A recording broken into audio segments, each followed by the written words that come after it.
इतना तन्हा है कि उसके पास बात करने वाला कोई नहीं है। साथी उसके चले गए, घर के बाहर एक कर्फ्यू है, पुलिस ने कब्जा किया हुआ है, वर्कर्स आ नहीं सकते। आप इससे अंदाजा करें कि वो आज वो इमरान खान जिसकी एक शर्ट पे दस्तखत से करोड़ों रुपए की वो शर्ट बिकती थी, आज उसको ये केस में जमानत देने वाला कोई नहीं था, तो उसने अपने घर के खाकरूब को बुलाया। इमरान खान मायूस नहीं है लेकिन उदास जरूर है। ये इसके सबके पीछे मरियम नवाज शरीफ है।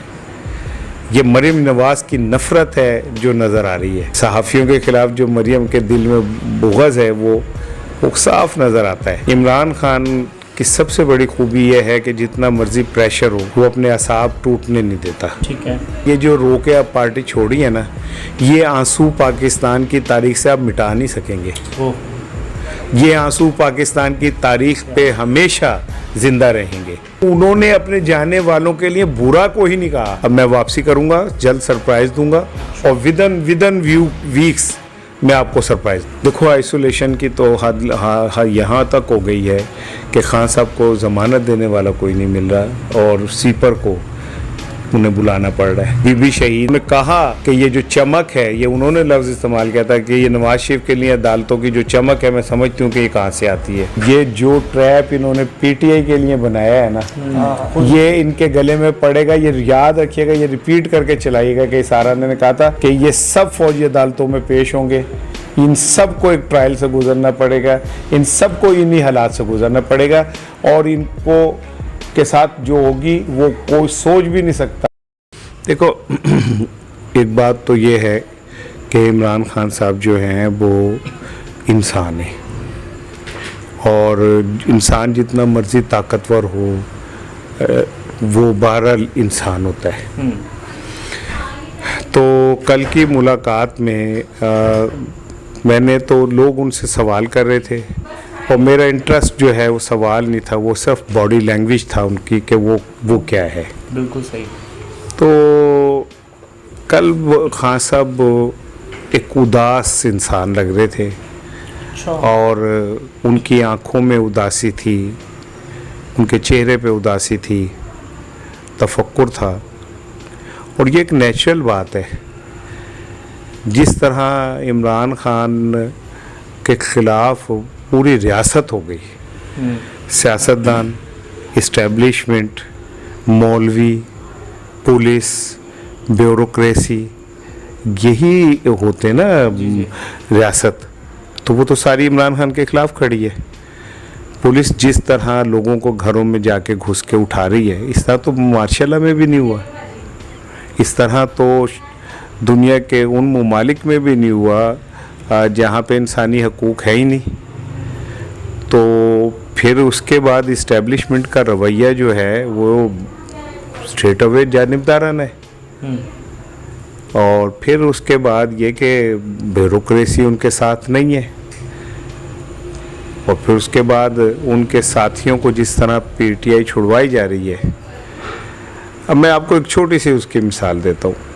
कल मैंने खान साहब से कहा कि खान साहब सारा दिन अब क्या एक्टिविटी है, तो उन्होंने कहा कि मैं आपको जो बातें बता रहा हूँ ना, ये आपको कोई बंदा वो नहीं बताएगा जो वहाँ से होके आया। वो बताएगा कि वो पार्टी वापस आएगी और खान साहब फिर वज़ीर आज़म बनेंगे, लेकिन कोई बंदा भी पाकिस्तानी अवाम को ये नहीं बता रहा कि इस वक्त इमरान खान पे क्या गुजर रही है।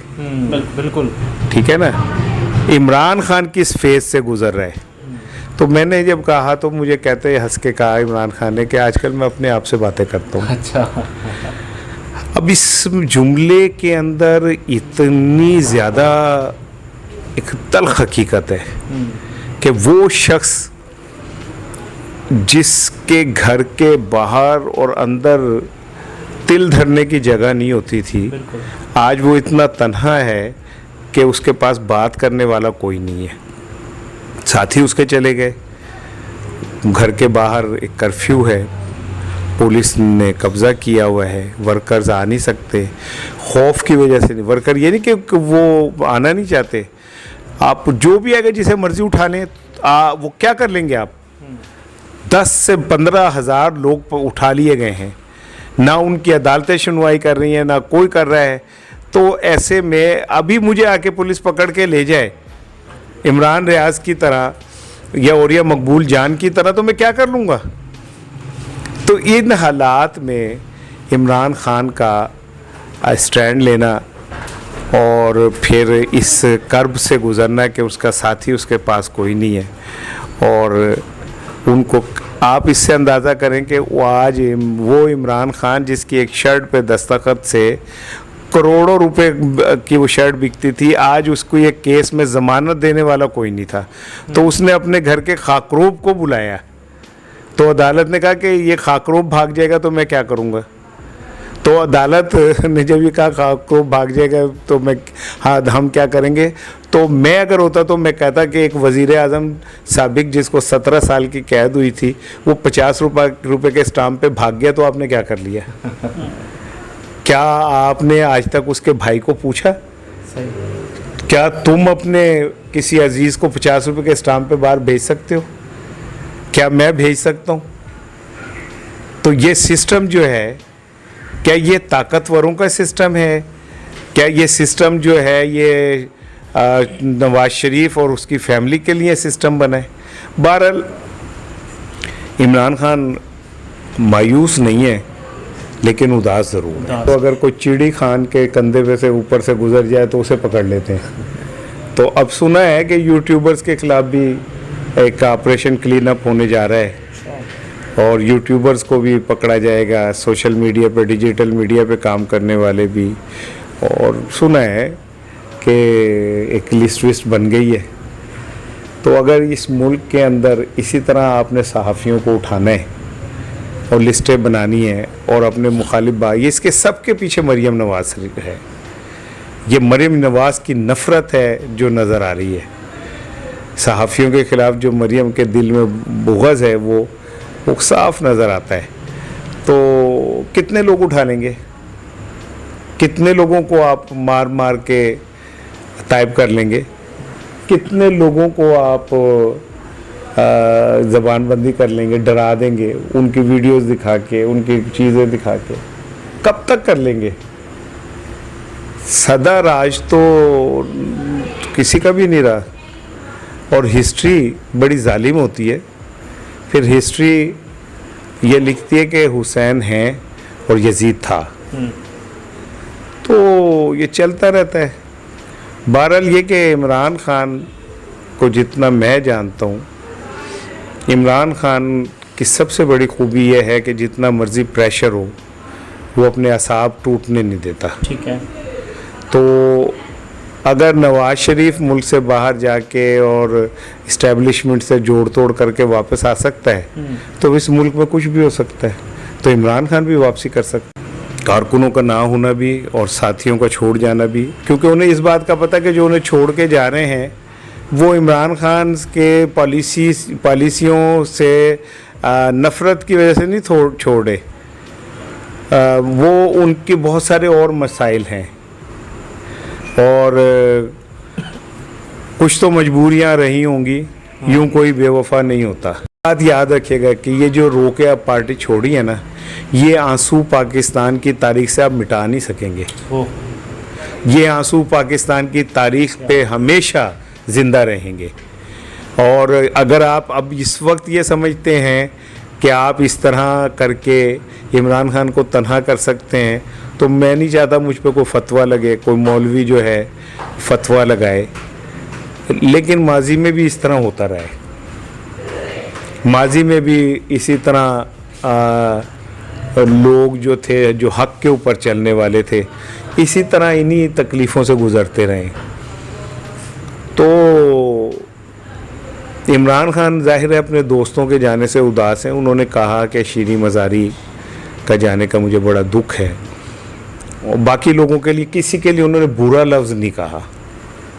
इवन यहाँ तक कि फ़याज़ुल हसन चौहान का जिक्र जब हुआ और मैंने कहा कि उसने तो आप पे बहुत इल्ज़ाम लगाए, तब भी उन्होंने फ़याज़ुल हसन चौहान के ख़िलाफ़ कोई बात नहीं की। मैं कल बड़ा हैरान हुआ इस बात से कि इमरान खान ने जाने वाले किसी एक बंदे के ऊपर को बुरा लफ्ज़ नहीं कहा। उन्होंने फवाद चौधरी के लिए कहा कि फवाद चौधरी ने PTI के लिए बहुत मेहनत की थी, उसे ट्रिब्यूट दिया, और उन्होंने मुशर्रफ जमशेद चीमा का कहा कि हाँ उस मैं जानता हूँ कि एक माँ के ऊपर क्या गुजर सकती है, तो उन्होंने अपने जाने वालों के लिए बुरा को ही नहीं कहा।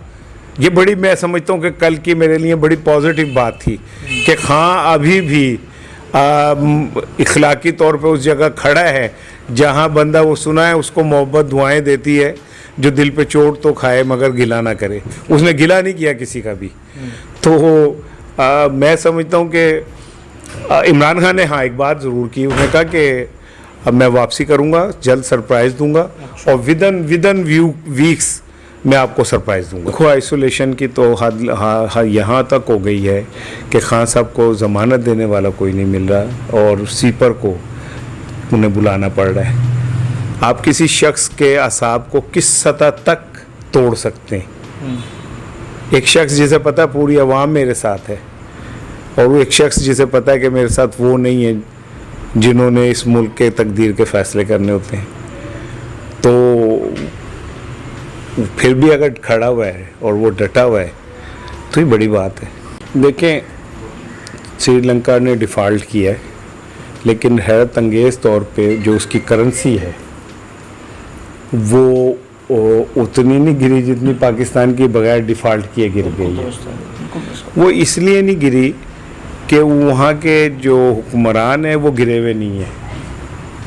हमारी बेसिकली चूँकि हम एक मुनाफिक, दगाबाज, हासिद, झूठे, लालची, घटिया एक ऐसे कौम है जो अल्लाह का नाम फैशन के तौर पे लेते हैं और अल्लाह को मानते हैं लेकिन अल्लाह की नहीं मानते, और हम फैशन के तौर पे अल्लाह का नाम लेते हैं लेकिन हम अल्लाह से नहीं डरते। खौफ खुदा ख़त्म हो चुका है हमें। तो ऐसी सोसाइटी का अंजाम यही होता है जो हो रहा है। हमसे पहले क्या नेक मुत्तकी कौमें नहीं आई? बहुत नेक थी, परहेजगार थी, इबादत गुजार थी, लेकिन वो मुनाफिक थी, झूठ थी, वो सच को सच नहीं कह पाती थी, वो जो जालिम को ये नहीं कह सकती थी कि तुम जुल्म कर रहे हो, ठीक है ना, वो हक का साथ छोड़ गए थे। तो आज हम क्या कर रहे हैं? हम हक का साथ छोड़ चुके हैं, हम दौलत की हिर्स में पागल हो चुके हैं, हम लालची हैं, हम झूठे हैं, हम मुनाफिक हैं, हम हासिद हैं, ठीक है ना। तो ऐसी कौम का यही अंजाम होना है जो हमारा हो रहा है। ब्रेन ड्रेन जी इस सतह पे चला गया कि हमारे ज़हीन नौजवान जो हैं, डॉक्टर्स, इंजीनियर मुल्क छोड़े। इस 1.5 साल के अंदर शहबाज शरीफ हुकूमत ने या किसी भी ज़िम्मेदार इदारे ने कितनी दफ़ा सेशन किया कौमी असम्बली का कि ब्रेन ड्रेन हो रहा है, हमारे नौजवान मुल्क छोड़ रहे हैं। कितनी दफ़ा कौमी असम्बली में ये बात हुई कि महंगाई की वजूहात क्या हैं, कितनी दफ़ा बात ये हुई कि हम ये मुआशी क्राइसिस से कैसे निकल सकते हैं। मरियम नवाज़, शहबाज शरीफ, उनके जो टीमें हैं, कितनी दफ़ा इन लोगों ने पाकिस्तान के मसाइल पे गुफ्तगू की। सुबह उठते हैं, सुबह उठते ही इमरान खान, दोपहर को इमरान खान, शाम को इमरान खान, रात को इमरान खान, सोते हुए इमरान खान, हर बंदा इमरान खान ही इमरान खान किए जा रहा है। इस मुल्क के अंदर तौहीन पार्लियामेंट है, इस मुल्क में तौहीन फ़ौज है, इस मुल्क के अंदर तौहीन अदालत है, इस मुल्क में 24 करोड़ अवाम की तौहीन का कोई कानून नहीं है। 24 करोड़ अवाम भूखे मर जाएं, वो खून थूकते थूकते मर जाएं, उनके बच्चों को का कोई फ्यूचर ना हो, उन्हें रोटी ना मिले, उन्हें इज्जत ना मिले, उन्हें हॉस्पिटल्स के अंदर दवाई ना मिले, उनका कोई एहतराम नहीं है। क्या वो इस रियासत पाकिस्तान जो आईने पाकिस्तान है उन्हें तहफ़्फ़ुज़ की ज़मानत नहीं देता? क्या सिर्फ पार्लियामेंट को देता है? क्या सिर्फ इस्टेब्लिशमेंट को देता है? क्या सिर्फ अदलिया को देता है? तो फिर जिस मुल्क के अंदर जो रहने वालों की इज्जत एहतराम ख़त्म हो जाती है तो खाकम बदन अल्लाह मेरे मुंह में खाक। क्या पाकिस्तान पहले 2 हिस्से नहीं हुआ? पाकिस्तान को पहले हमारे इन रवैयों ने 2 हिस्सों में तकसीम नहीं किया। लेकिन अफसोस की बात यह है कि हम ये कुछ नहीं सोचने पर तैयार। ये एक मिथ ये बन रही है कि देखें जी उन्होंने इतनी इतनी जेलें भुगती और ये तो एक दिन की जेल के ऊपर जाके रोने लगते हैं। जी जी। सिर्फ पीपल्स पार्टी वो जमात है जिसने कुर्बानियाँ दी, जिसने अदालतों के जुल्म सहे। जुल्फ़कार अली भुट्टो शहीद हुए, मोहतरमा बेनज़ीर भुट्टो शहीद को आज तक इंसाफ नहीं मिल सका। मोहतरमा बेनज़ीर भुट्टो जब छोटी सी थी तो उन्हें हैदराबाद जेल और इधर उधर काटकोठरियों में फेंक दिया जाता था। इतने इतने बड़े दाने हो जाते थे उनके, ठीक है। उनके कमरे में जान के चूहे छोड़ दिए जाते थे, छिपकलियाँ छोड़ दी जाती थी। बीबी शहीद ने उन तमाम मजालिम का मुकाबला किया और उन्होंने उफ तक नहीं की। 10 साल वो बिलावल को इस गोद में और बख्तावर को इस गोद में बिठा के वो जरदारी से मिलने जाती थी, फुटपाथों पे बैठी रहती थी। उन्होंने उफ तक नहीं की। उन्होंने कहा कि ये जो चमक है, ये उन्होंने लफ्ज़ इस्तेमाल किया था कि ये नवाज शरीफ के लिए अदालतों की जो चमक है मैं समझती हूँ कि ये कहाँ से आती है। उस दौर में भी अदालतें नवाज शरीफ को गोद में लेके तेरी में गावा जुगनी गाती थी, ठीक है। और अब आ जाए इस दौर की तरफ। ये जो एक मिथ है ना कि जी इनसे तो एक दिन की जेल बर्दाश्त नहीं होती, हमारे लीडरों ने देखो क्या किया है। आपको पता है कि पाकिस्तान की हिस्ट्री में पहली दफ़ा जेल में एसी लगा नवाज शरीफ के लिए, इससे पहले कोई वो मिसाल नहीं थी। आपको पता है कि शहबाज शरीफ साहब के लिए उनके घर से बेड गया था जेल में, जिस बेड पे वो सोते थे। और आपको पता है कि राना सनाउल्लाह जिस बाग में थे उसमें ताला नहीं लगता था, वो खुली रहती थी और वहाँ पे दुनिया भर की आसाइशें मौजूद थी। नैब की कस्टडी के अंदर एसी भी लगे हुए थे, किचन भी थे, जेल में एसी लगा हुआ था और सामने एक कोठी किराए पे ली गई थी नवाज शरीफ साहब के लिए, जहाँ से खाना पक के जाता था। आप क्या बातें करते हैं।